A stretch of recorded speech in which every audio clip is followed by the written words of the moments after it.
So in this episode, Martin will discuss Rand Merchant Bank's approach to financing nature and biodiversity projects across Africa. As financial institutions increasingly recognize the value of protecting natural capital, RNB is developing innovative financial products and strategies that integrate nature-related risks and opportunities into their lending and investment portfolios. The conversation today therefore focuses on how RMB is driving sustainable finance with a particular focus on supporting nature-based solutions, biodiversity conservation, and projects that contribute to Africa's natural capital preservation. On the set today, we have Martin Potgieter from Rand Merchant Bank. He is the Director of Natural Capital. Martin, welcome to the podcast. Thank you so much, Dorothy. It's great to be here. Yes. So, Martin, let's start. So what is natural capital? Natural capital refers to, in a strict term, the assets that we have in nature. A good example of that would be a forest and the services that we get as mankind from that forest. Yeah. If you want to compare that to property, if you invest in property, your property capital is the building that you buy. And in nature, what we have is the assets that we have that helps us and as mankind. In a strict definition for an investment bank or for an investor, though, it also refers to our ability to invest in nature, which is not something that's immediately obvious, but as we go through our discussion, it should become more obvious for everyone. So, Martin, what do you do at RMB? I head up the natural capital team. Yes. Increasingly, investment banks are realizing that nature is important, and they're allocating resources in the form of people and assets to it. And that's what our team is doing. We're very serious about nature, and therefore we've got a natural capital team, and I'm the director of that team. The team is multifaceted, so we need people from corporate finance, we need people from a lending arm, we need people from distribution. So there are a number of people working in London and Johannesburg. So it's hard to say how many people we are, but there is at least 10 people working on our projects right now. So, Martin, does that mean there's opportunity for scientists in investment banks now? There is a massive opportunity. We are increasingly finding that the people that are active in the environment don't speak the financial language. Yes. And at the same time, people working for financial institutions don't necessarily understand what's going in the environment. Yeah. So we have to bridge that gap. And one way for us to bridge that gap is by getting people that are financially competent to work for environmental organizations and then for environmentalists to start working for investment banks. Wow. So there's opportunity for environmentalists to work in investment banking. Absolutely. So why 100%. should the public care about investing in nature? That's a great place to start. Because of the name of the podcast, Voices of Nature, I would imagine everyone listening in will understand how important nature is, but that would be because of a feeling that they get. Yeah. Maybe their childhood, maybe something they did with their parents, maybe something they saw in Africa or South America.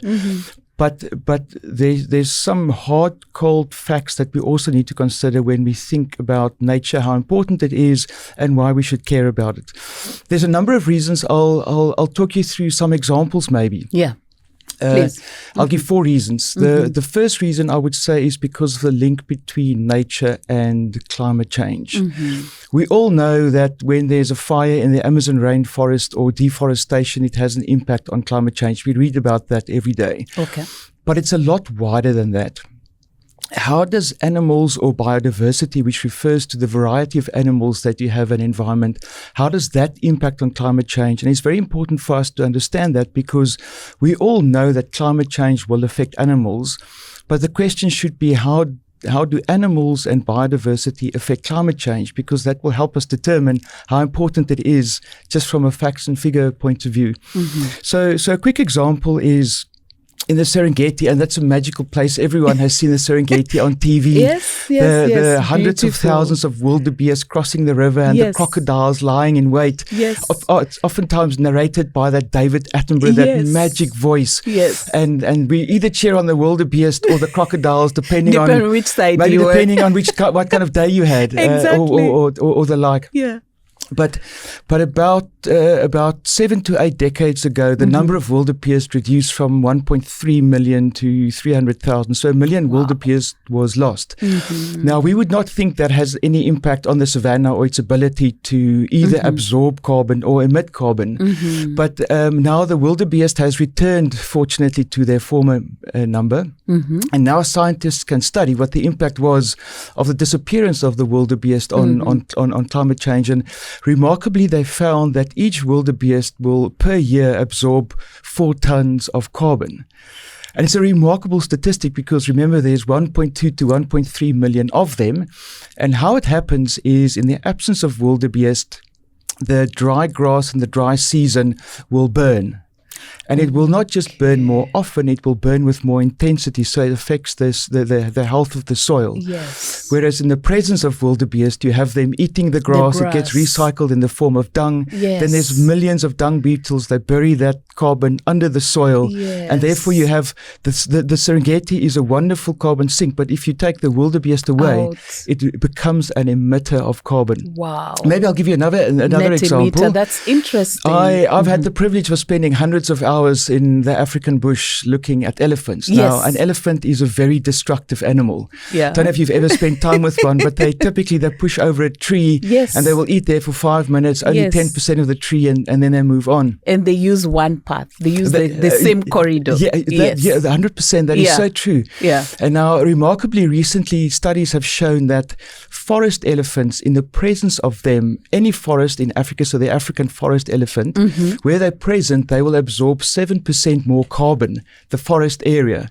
The reason, you probably wonder why that is, and there's 2 reasons. Number one, the really large trees have really big seeds. Yes. So they need to be carried around, and the only animal that can carry them around and disperse them is a forest elephant. It needs to go through the bowels of an elephant for that seed to be dispersed. Yes. And secondly, elephants, as they move, they tend to trample all of the softwoods, the smaller trees, which allows the hardwoods to grow larger. Yes. And through just those 2 together, there's a 7% additional carbon absorption. Wow. And to put that in context, that is equivalent to about 670 million cars. If you look at the area of the Congo Basin, the forests 600 and what? 670 million cars per year. That's right. The unfortunate thing is that forest elephants have reduced in number from 1.2 million to about 100,000. Wow. And if we can recover them, you can imagine how much extra carbon can be absorbed. Yeah. But that's also the reason for the podcast today, is to talk about the urgency. How important is it for us to intervene now? Because the losses that we have seen in nature can be reversed. But you can't wait too long until you intervene. So that's on climate change. 3 other quick reasons. It's an impact on our health. More than half of all FDA-approved medicines here in the US is plant-based. Yes. Think about morphine, codeine, caffeine. It's quite remarkable. Yeah. Then thirdly is the economy, how it impacts our pockets and our ability as mankind to thrive. There's estimates that half of our GDP, which is $44 trillion, is either moderately or highly dependent on nature. The WEF, which is the World Economic Forum, not the World Environment Forum, estimates that in the next 10 years for corporates, 5 of the top 10 risks are nature related. Yes. And then lastly, just for our well-being, for food. 75% of our crops are reliant on pollinators. We rely on forests to capture rain. We rely on the wetlands to clean the water that we drink. And oftentimes when you think of people saying, I need some time off, they don't go and walk around on a street in New York. They try and get to a park, and if they're possible, they get into nature. So those are 4 really good reasons for us to worry about nature, why it should concern us, why it should excite us, and why it's really important for us. You know, Martin, many times when we talk about carbon absorption, we only think of the plants. We don't think of the role that wild animals play. And so you speaking about the elephants and the wildebeest it's pretty interesting. Yeah. You know that for now 50% of the carbon that we emit is captured by either marine or terrestrial ecosystems. Yes. The problem is that ability is increasingly falling away. Yeah. And that creates a problem for us. But the thing is, you can only have that absorption in those ecosystems if they are functioning. And for them to function, you need biodiversity. In the African landscape, you need the apex predator. Yes. You need the lion, you need the wild dog, you need the leopard, because in the absence of them, there's an imbalance. Yes. And the ability to absorb carbon falls away. Yes. Wow. Amazing. Yeah. So the need to intervene is pretty urgent. Yes, it is urgent, and what I should say is that we should not be alarmist. Okay. That this podcast should not be alarmist. Yeah. But at the same time, I hear you. I agree. Yes, Yeah. and this is going to be an optimistic and a hopeful discussion. Yes. But unfortunately, when we talk about urgency, we need to look at some of the facts and the figures just to understand what is going on. Recently, a report revealed that in the last 50 years, we lost 2/3 of all wild animals. Wow. Just think of 2 out of every 3. We've lost 75% of all lions. Yeah. 84% of all freshwater aquatic species. Wow. The estimates are that the rate of extinction today is 1,000 times more than it should be. We've lost almost 40% of our wetlands, also in the last 50 years. Wow. 50% of our coral reefs. And interesting today, 70% of all birds are chickens. Yeah. The need to intervene is really urgent. We can't wait any longer. But it is a hopeful podcast. It's an intention is to show to people that we can make a difference. And obviously for banks and investors, now is the time to intervene. And part of my role at RMB is to show to investment bankers and investors how they can invest in nature. And so is there enough investment? Is there enough funding? Dorothy, there's nowhere near enough, but there's two answers to the question. The first one is that estimates are that we need about $500 billion per year to keep us on the 1.5 degree pathway. Yeah. Now, a lot of that is intended for agriculture and areas of nature that have already been disturbed. Yeah. And about 10% of that should go into conservation, which is about $45 billion. Yeah. And of that, Africa should rightly get 20%, which is $9 billion. Now, I'm here to represent Africa, but this refers to this should be covered by all the different regions. Yeah. I don't think we have even $1 billion going into conservation areas in Africa. So the first thing we must do is we must increase the amount of capital available. Yeah. But the second part, and this is very important, is there are very large pots of money available for intervention. Okay. There's large amounts of money being set aside by governments.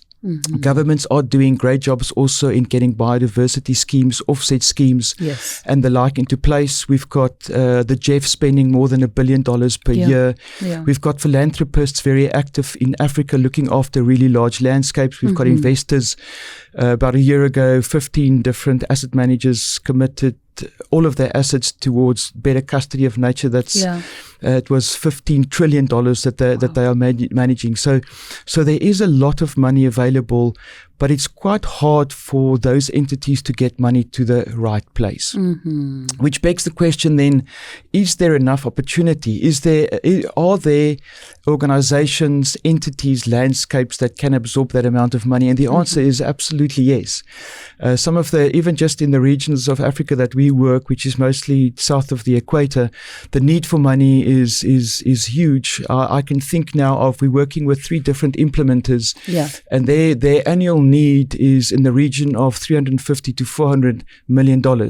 So they've got the projects, they've got the large landscapes, they've got the mandates, but they need the money to be able to implement. And the question then is, how do we connect those two? And is there an intermediary that currently is playing that role, and how can we increase the number of intermediaries playing that role? Yeah. And that's of course where an investment bank comes in, Yes. because that is what we do. Yes. We connect the supply of capital with the need for that capital. Mm-hmm. And indeed, when you speak to a number of asset owners, they would say they don't know where these projects are. Yes, 100%. Yeah. What was interesting is we're working on a number of species bonds, like call it a lion bond, and everyone is familiar with the World Bank's rhino bond, Yes. which channeled money towards rhino conservation in South Africa. Yeah. But investors are, the problem for investors is that these products only come around every 3 years. Oh, yes. And remember, an investor, even if he cares a lot about the environment, he also needs to care about the money that he's managing. Exactly. And because he's a fiduciary, he's looking after the people that gave him the money. Exactly. And the problem, therefore, is if you have a product that comes along only every 3 years, it really is not a business opportunity for him, because every time something comes along, he needs to do due diligence. He needs to understand what it is, where it is. And we're talking to a number of people in London that works for large asset managers there, and they love the idea, they love the opportunity, but they're saying to us as RMB that it only becomes an opportunity if we have a strong pipeline of these opportunities. Yes, because that's if true. let's say we do a lion bond. Yes.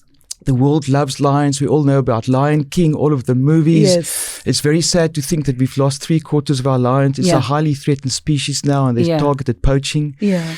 But so I can take a lion bond to him, and it's a charismatic animal, and they get excited. Yeah. But that investment manager is rightfully asking what comes next. Yeah. Because if I have to spend 6 months understanding the landscape in Africa and lions, that's a lot of time, and I can spend that time, provided that following on that there's a large landscape bond or a rhino bond or an elephant bond or a marine landscape bond. So we need to, as investment managers, allow that opportunity to come along, and as investment bankers, we must create that product. We must create that project lineup, so that the projects are more lined up, and then it creates a business case. That is absolutely that. We spend a lot of time at RMB working out what that pipeline looks like, when we should start going on the different projects. But the reality also is that this is a new asset class. Yes, which means that I would say 4 out of 5 investors that we talk to, we first have to explain how we do it. And hopefully 3 to 4 years from now, it is no longer a question that we have to answer, because it will be known out in the public. There's some other investment banks also working on this kind of product. And then increasingly, as we get the pipeline going, it will become an asset class. That's what I referred to up front, the natural capital being an asset class. Yes. That is where we, as the average man on the street, can start investing in nature. Yeah. And we can pick. We can say, I want to invest in lions, or want to invest in rhinos. And you know that there's a fiduciary looking after your money. And then secondly, also you can see how your own portfolio and your investment returns improve as nature improves. And so, Martin, there's the how you do it, and there's the why you do it. Yeah. I think that impact piece, that nature and the biodiversity piece is really lacking in terms of, clarity on the why. Can you speak about that? Yeah, so a lot of the why comes down to some of the reasons that I discussed. But, yes. But what I will also say is that there are ways to invest in nature, but it's a very narrow opportunity set. Yes. And typically, I would say today, the biggest investors in nature, ironically, would be the heavy emitters, because they need the carbon credits. And carbon credits have been in the news a lot lately. What I will say is, speaking from on-the-ground experience in Africa, is that there are amazing projects looking to reduce deforestation, especially in a country like Zambia. Yes. So there might be a bit of negative press, but I will just say from the ground up, there's a really amazing impact. But the problem is, as you say, how do we widen that opportunity set? Because if you cannot quantify the amount of forest that you are preventing from being deforested, but you want to protect a very large landscape or you want to protect a particular species, how do you get money into that? Because you don't have a carbon credit methodology that can look after that. Exactly. And the World Bank's Rhino Bond was a wonderful example of that. And it was done in March 2022. And I think it really set the benchmark for what a bank can do when it comes to intervening in nature. In broad terms, the World Bank borrowed an amount of money, $150 million, and they paid the investors a yield that was a bit lower than they are used to. And that yield saving was not taken by the World Bank. That was channeled towards rhino bond or rhino preservation in my country, in South Africa. But the investors that came in, and that's the thing that gets us most excited, they were not concessional funders. They were commercial, mainstream asset managers, Nuveen, Alliance Bernstein, some of the world's largest managers.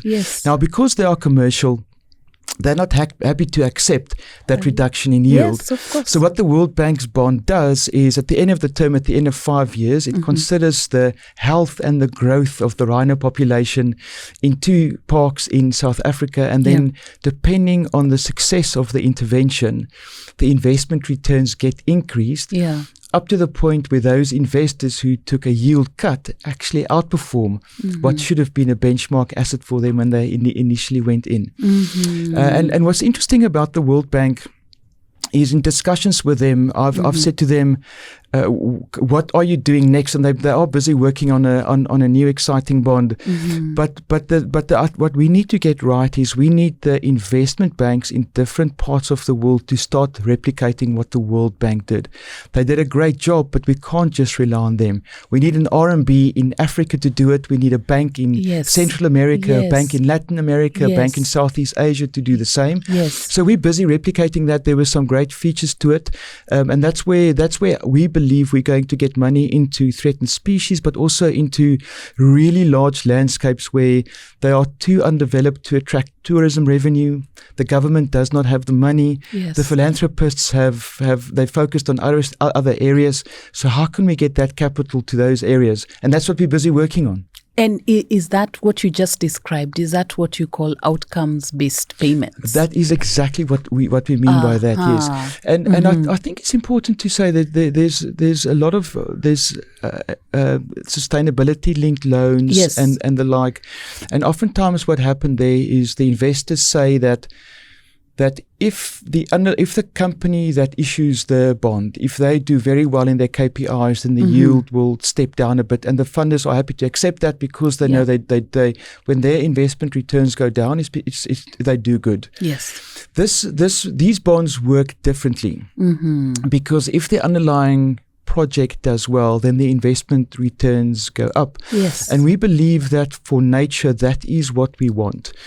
Because if we can say as investors that I've now invested in 10 different bonds and rhinos, lions, elephants, securing a large landscape, reintroducing, rehabilitating, rewilding a large landscape increases my investment returns, that will start changing the behavior of those investors.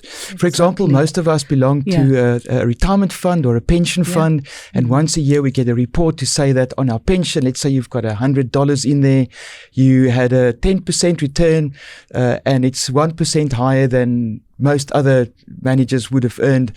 And then if you have a little reason attaching to it to say something like, because we restored a wetland system, or the health of the lion population increased. Next time you throw a packet of chips away or that cigarette stub, before you throw that away, you're going to think this might affect my investment returns. So that's why it's so important for us to create this alignment. When nature does well, you need the investment returns to go up. Someone needs to pay for that. That's normally what we call an outcomes-based funder. That's a different entity, but for the investor, you perfectly align with the outcomes in nature. And so nature does well, the investor is happy, and the outcomes-based funder out of their concern or focus on impact, they've also played their role. Yes. Wow. Yeah, that's correct. Good. Maybe to explain that is in the case of the rhino bond. Yeah. The question is, at the end of 5 years, when rhinos do well, where does that extra money come from? Someone needs to pay for it, because remember now, the investor is doing well. The money going to the rhinos has been spent, so there needs to be someone else that pays in only upon success. And we call that the outcomes-based funder. Yes. Now, the role, that role was played by the GEF for the World Bank. And we believe that our role as investment bankers is to find outcomes-based funders that want to make that payment. So that is someone that wants to put money into nature, but you do it only if the project is successful. So that transparency, that measurability crowds in or attracts pools of capital that otherwise would never invest in nature. Yeah. A good example, I know that you also had a discussion today with someone that is involved with TNFD, which is Task Force for Nature Financial Disclosures. Yes. And it's a very exciting development for us, because corporates will have to disclose their reliance on nature and also their impact on nature. Yeah. Now imagine you are a heavy water user. Yes. Typically, you extracting that from a river, a wetland, or from the ground. And most heavy water users that I see, they really care about it and they want to do something about it, but the ability or the tool to do it is just not there. Yeah. Now, what we can do in a biodiversity bond is we can go work in the upstream freshwater catchment system. Okay. For example, remove alien vegetation. And we find that in some parts of Africa, that for each hectare that you clear, which is 2.5 acres in American terminology, there's an extra 1 million liters of water going into the river. Okay. And what we can do, because we're looking at large pools of capital, is we can look at 100 to 200,000 hectares at a time. And the amount of water you can put back into the river system means it can compensate for what the company is using downstream. So I can get that heavy water user to issue a water bond using this exact same tool. And under TNFD now, in their corporate disclosures, it looks like an investment in nature. Yes. If they intervene in nature, which they all try to do, it's typically done in a small manner, and it's seen to be a donation, and it makes its way into a footnote. But when they become involved in a bond of this nature, it looks like an investment. Which it is. Because they are investing in the sustainability, the real sustainability of that freshwater catchment system, because there's a large scale attached to it. Yes. Also, the second thing that I should add is that because of investment banks being really careful with their reputation, they need to look at who they work with. Yes. So that means that reputation is everything: track record, experience. Has that implementer been doing it for many years?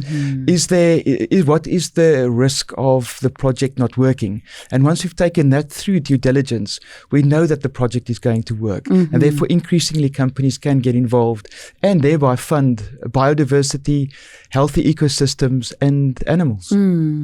Martin, for investment banks that are thinking of, structuring these kind of tools, financial tools and instruments, the outcomes-based funders, are they more philanthropies? I know you talked about the GEF, but what nature are those kind of organizations? Yes. Yeah.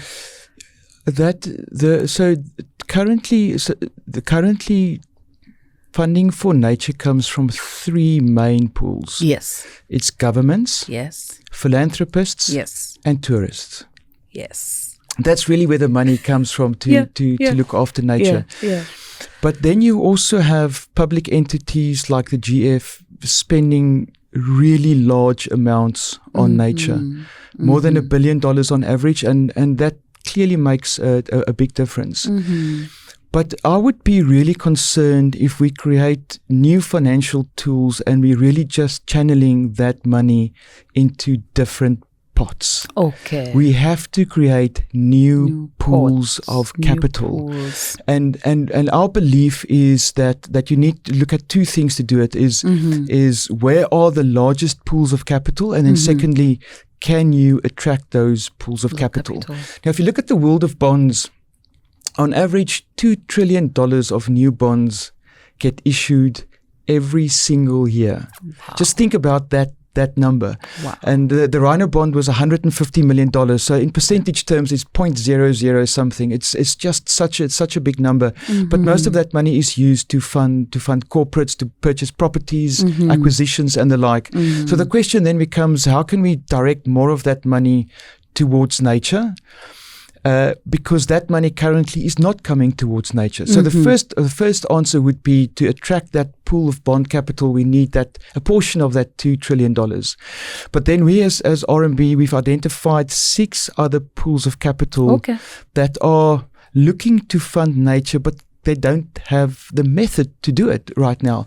Some quick examples is for example, the heavy water user. Yes. They don't know how to get money in. They don't know where to start. They don't know who the good implementers are. They don't know where to find the good projects. So you need an intermediary to find that project, and that is what we're doing now. Yeah. But another interesting example is family offices in the US. When we discuss nature in Africa with them, the response we oftentimes get is the risk of bad execution, fraud, embezzlement, political risk of civil war that's present in most countries of the world.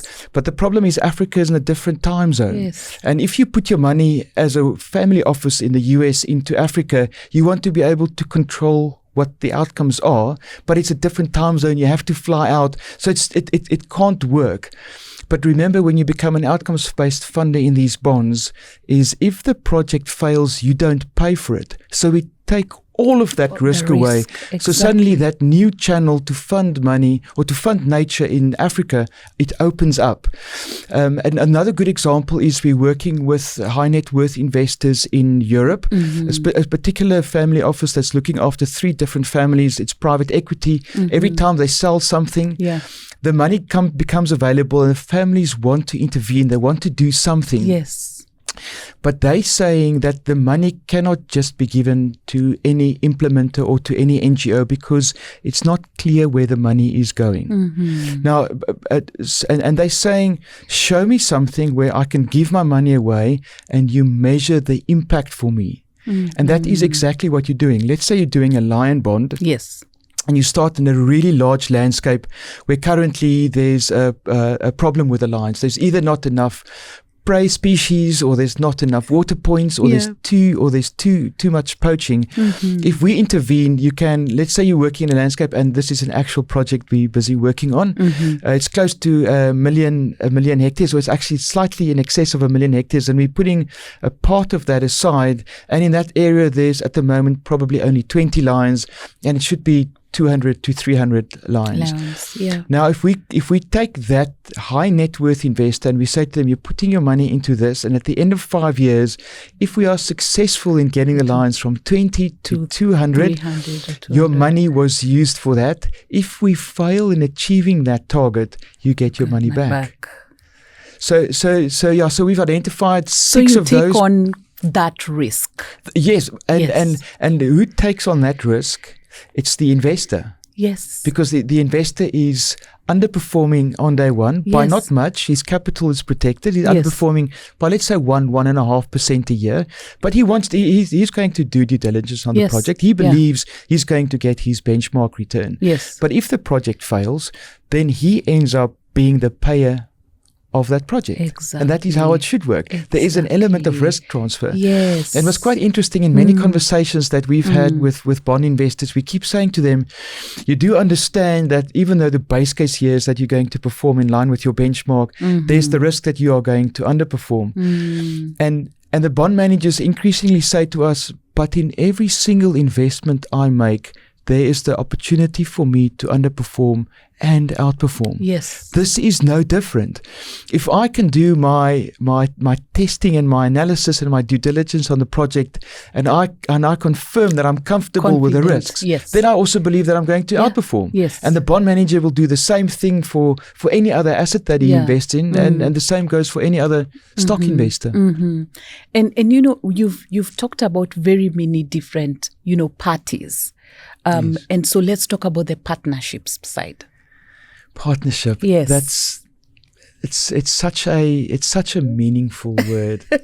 Yes. Partnership means you build a relationship. Yes. It's not a once off. Yes. You're not doing something to enrich yourself or something that looks like a marketing exercise. Mm-hmm. And we're finding that for us to be successful in building our pipeline of bonds, we need to partner. Who do we need to partner with? Yeah. With a whole host of entities. I've mentioned the different categories of people that we involved with. Firstly, let's look at the investors. You need investors that want to invest in a new asset class. Yeah. You need investors that understand what you are trying to build. And we've got some incredible investors, some of the world's largest DFIs, and also some of the most forward-thinking investors that are partnering with us.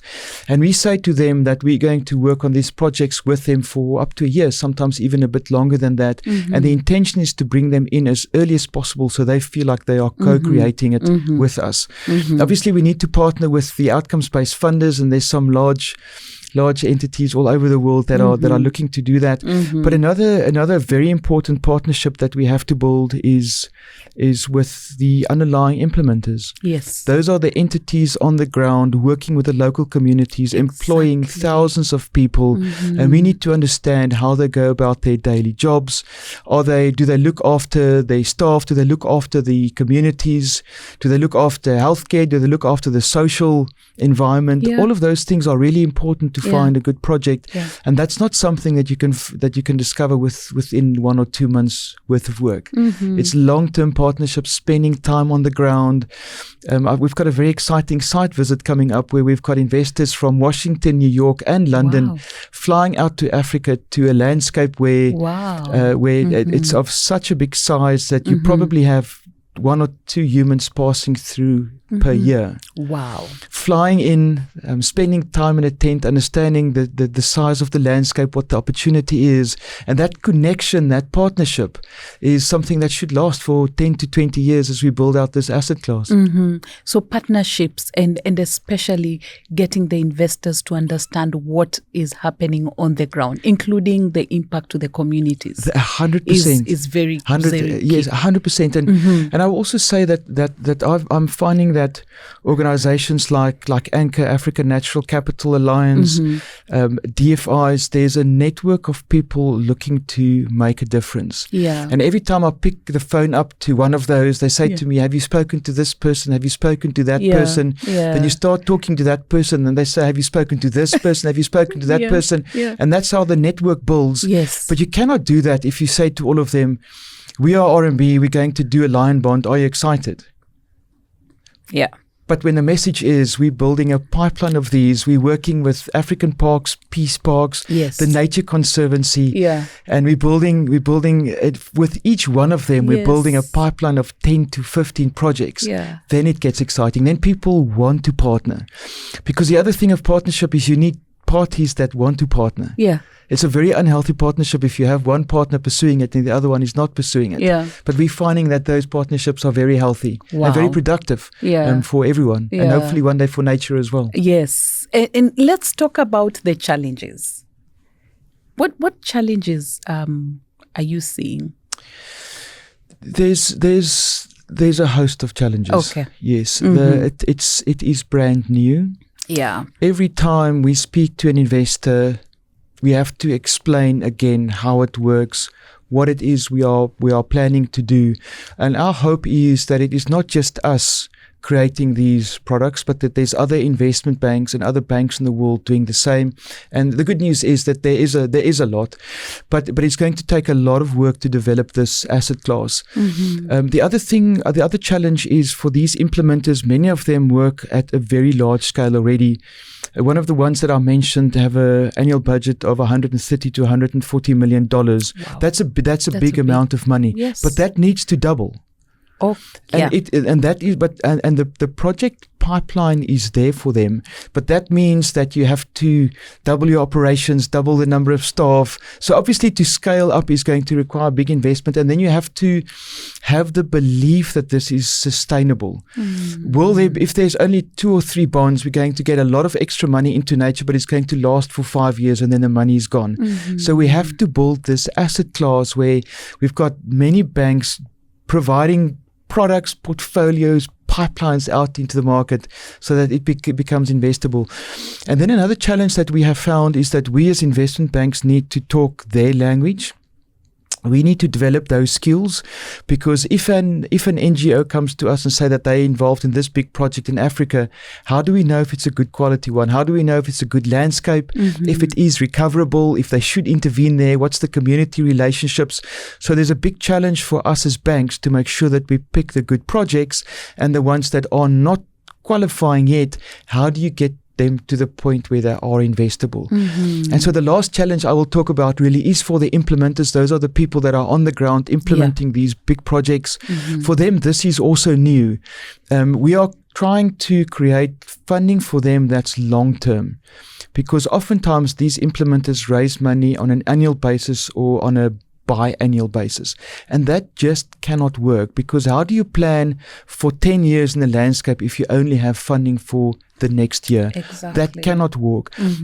But it's a big challenge for the implementers, because even though all of them will work with the highest quality DFI, so the hurdle is very high to get funding in already.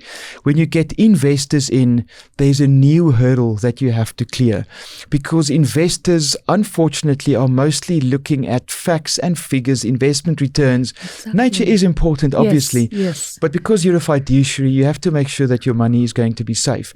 So the number of questions going to the implementers, the kind of questions that they get asked, are you sure this is going to happen over the next 5 years? Quantify this for me. Why do you think it is going to work?